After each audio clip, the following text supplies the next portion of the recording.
The Chiefs bounced back from their first loss of the season by beating the Bills 26-17 yesterday. While the rain kept Patrick Mahomes' arm in check, Buffalo didn't have an answer for Kansas City's rushing attack. Rookie Clyde Edwards-Helaire had career highs with 26 carries and 161 rush yards. And the Chiefs' offense managed to play keep away from the Bills, who only had the ball for 6 minutes in the second half. So, Shannon, how impressive were Mahomes and your Chiefs? They put on a clinic. It was hilarious.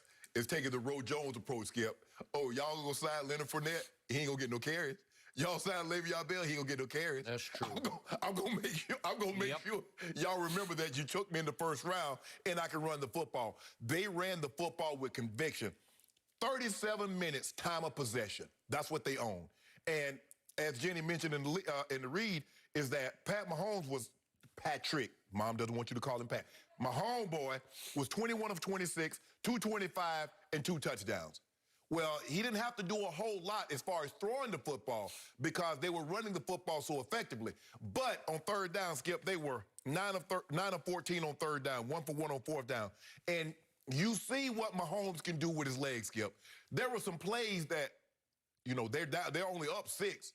And Buffalo had gotten momentum. If he doesn't scramble out of the pocket and completes this pass to Pringle, who knows what would have happened? Well, we'll never know. And there's one they had him pinned on the sideline, Skip. He's about to throw it. He realized he's past the line of scrimmage. He backs up, looked like he's about to throw it again, and then did it. I like, where you get that from? It's over, Skip. It's over. Really? Yeah. We ain't never seen anybody do. We've never seen anybody in a complete package like this. Maybe guys can throw the ball, but could do all of this? You think Tom Brady could have did that? No. Absolutely. Tom Brady owned Buffalo at Buffalo. Yeah. You want to go back and see how many times he beat Buffalo at Buffalo? I'm talking about the plays that Mahomes was making with his legs. You think Brady could have done that? No. Okay. But I don't know, Skip, if you're going to let Patrick Mahomes have the ball for 37 minutes and you're going to let them run for 200 yards, Buffalo better be glad the conditions will work like they work. Can you imagine on a dry day and they give up 37 minutes time of possession? Pat Mahomes might have threw for 300 plus, 400 yards, and they'd still add 200 yards rushing. They put on a clinic. Look, let's not discount Buffalo just yet. People make it seem like, oh, Buffalo, they dropped off a cliff. They lost to a team that hadn't lost a game yet, and they lost to a team that's only lost 1 game. So let's just hold up before we bury Buffalo. I still think they're good. But the MVP talk with Josh Allen, he's still up and coming. I like what he's doing. But Buffalo is not dead just yet, especially in that division. They lost to a very good team. The Titans might be the first or the second best team in the AFC, Skip. There is no slouch in losing to them. And it's definitely not a slouch in losing to a guy that's won the MVP and the Super Bowl, and they just won the Super Bowl last year. Yep. But this was textbook. Andy couldn't ask for a better game. I'm surprised Andy ran the ball. This is not Andy's MO, Skip, run the ball 46 times. The most he's ever run it in his career. Okay? I'm going to remind you, that team you're raving about just a week ago lost at home to the Las Vegas Raiders and looked bad in doing so. Raiders going to beat your Bucks on Monday night. I thought, you think so? Yeah. Oh, well, we already got the case of doing on it. We do? Yeah. Oh, okay. Good. Thank you. As the week goes on, it might progress upwards. Really? Okay. Thank you for that. I appreciate that very much. This was more to me about Buffalo than it was about Kansas City. And I told you before the year that Buffalo was my dark horse AFC Super Bowl contender. And they got off to a hot 4-0 start. And Josh Allen continued his hot streak, which began somewhere around Thanksgiving last year when he took apart my Cowboys on the Thanksgiving Day stage at Jerry World. Right. He did a number on them with his arm and his legs because he's about 6'5", 240, and he can move. Yeah. Stronger than you think. He ran through some tackles yesterday. He did. And he's obviously got a strong arm. Troy Aikman was saying on the telecast, stronger than my homeboy's arm. I believe that, too. On sheer distance. Yes. Just if you rear back and throw it as far as you can, that he would be able to throw it slightly farther than my homeboy. I believe that. Okay, but that's not how you win football games. No. It requires accuracy. It requires some percentage of completion.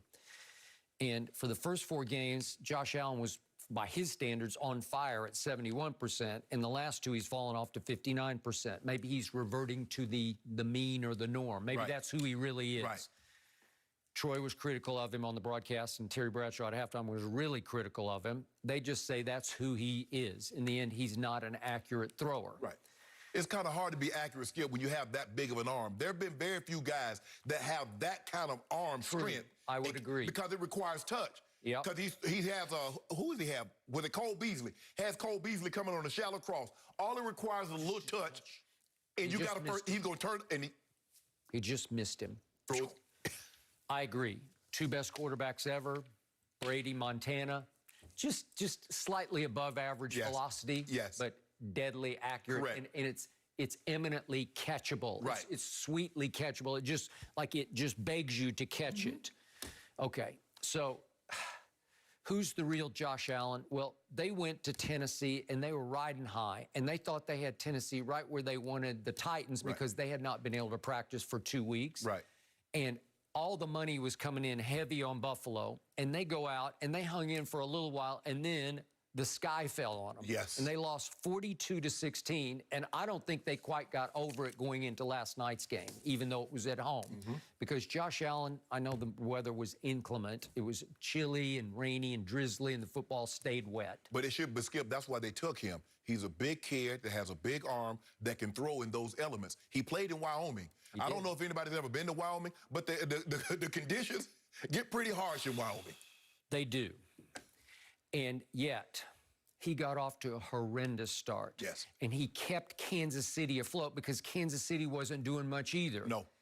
And maybe it was just the weather on both sides, but he finally, Josh Allen, heated up a little bit in the second half, and it actually came down to one Edwards-Hilaire fumble that wasn't a fumble. For a second, I thought he got stripped, but he is built so low to the ground that his knee definitely touched before the ball got stripped. Correct. If the ball had been successfully stripped, we might be having a different conversation because they had a short field down 23-16, so it could have gone the other way. Correct. But it didn't. I think Buffalo is really missing Matt Milano because he destroyed my Cowboys on Thanksgiving Day. He is their best linebacker. He's the unsung MVP of their defense. He's their run stopper. And they needed him last night to pick and plug the correct hole every time because there were too many gaping holes for the Kansas City running backs. Now I'm to your man, Mahomes boy. He ran at the Combine a 4.840, which is not bad, not bad. But it looks to me like he's put on since Texas Tech days, I don't know, 15, maybe even 20 pounds. And I'm not criticizing him because I think you need that weight to take the beating that is the NFL beating. I got you. He doesn't look very fast, but nobody plays him to be fast, so nobody's going to spy him. No. Nobody's going to loop their ends just to make sure they keep him in the pocket. You just want to get to him and get at him any way possible. Well, I don't know how many times this year I have thought, I think they got him. And then all of a sudden they leave a gaping lane open, and he just takes one look and says, thank you, I got this. And he looks like he's lumbering, but he's very athletic, obviously. I don't know if he's gained that much weight. I just think the way he's built, most of his weight is distributed from waist down. Heavy-legged. So that's the thing. And he looked like he has small... He's not as tall as Peyton Manning, but if you look at, you remember Peyton had really narrow shoulders. And his butt, but this kid is like solid from the waist down with narrow shoulders. So he looks heavier than probably he actually is. But I think he's probably, I would say 240, Skip. Okay, 240. Okay, he is very athletic because remember he came up as a shortstop and a pitcher, but he played shortstop, and you got to be athletic to play shortstop. His father was athletic. I'll bet his mother was athletic. Probably so. So once he gets it in gear, I'm like, he's moving okay. That one run that he made in the playoff game, I didn't think he was moving very well. I thought the Titans just played flag football and decided not to tackle him. They didn't realize how fast he was until he like, Oh, he was we blazing. ain't gaining on him. Yeah, it's like you slow the thing down to watch it in slow motion, and that's actually real time, speed. But the thing is, Skip, when he breaks through, he's actually looking to throw the ball. He's actually trying to buy time, and he'll look back and check. It's like he is such a threat to throw on the run. That defenses are like, Exactly. And the next thing you know, he's just tippy-toeing right past the sticks, and it's a first down. Exactly. Now to the play in question. This was 2 minutes. You brought it up. 2 minutes left in the third quarter. If we could see it, he escapes to his left, and he goes to the sideline, and I think he's going to give himself up. He's going to give himself up. He's going to give himself up. I'm going to give myself up. Oh, wait a second. And he actually, I think he made it. I do too. And Andy was furious they didn't give him a measurement. Okay, that was unfair because the rules are obviously rigged to protect the quarterback. And so everybody gave up because you can't really tackle the quarterback. So if he gives up, you got to give up. And they think he's just going to step out of bounds. And he says, no, I think I got this. And he ducks his shoulders and he plows through tacklers who are not trying to tackle him. Unfair, but advantage Mahomes boy. Yeah. Okay, and then on the next play, Darrell Williams, wasn't it, just hit the hole, and he's gone for an easy touchdown because Buffalo, that just took their heart away right there. Here he goes, he escapes, and he's going to give himself, oh, I got this, I'll step out of bounds. No, I won't step out of bounds, and I'll just dive right through you guys because none of you think you can actually hit me. Not fair. It's not. But it's crafty Mahomes boy. That's why, Skip, when you get that quarterback and he gets past the line of scrimmage, and he doesn't slide down, you tear his cap off. Because they do stuff like that, Skip. You think they go, I remember, I think it was Steve Young did a play like he was going to run out of bounds, and the guy thought he was going to run out of bounds, and Steve Young kept going and got a touchdown. The Broncos were playing Sam Darnold, and they was like, oh, he's going to go down and slide. The next thing you know, he got a 48-yard touchdown run. But the next time they got him, they slammed him down, and he's still out. If you leave that pocket of protection, and you're moving with the football, and you have crossed the line of scrimmage, and he doesn't slide, you're fair game. Absolutely. Got to hit him. Treat him like a running back. Correct. Thank you. Congratulations, Mahomes boy. Oh, Mahomes, Skip. I don't know. I mean, now he got them legs. He out there looking like Mike Vick with the scrambling ability. I wouldn't go that far. And he looking like Mike Vick. Yep. Ooh, I don't know, Skip. I don't know. I don't know what you're going to do with this. Yeah. You don't know. I got 15 more years. The Raiders had no problem. Oh, well, they're going to have no problem with you. Okay, we'll see about that. I want to go back to the NFC East and the situation that is going on there because I think we should call it a situation right now. Despite getting blown out by the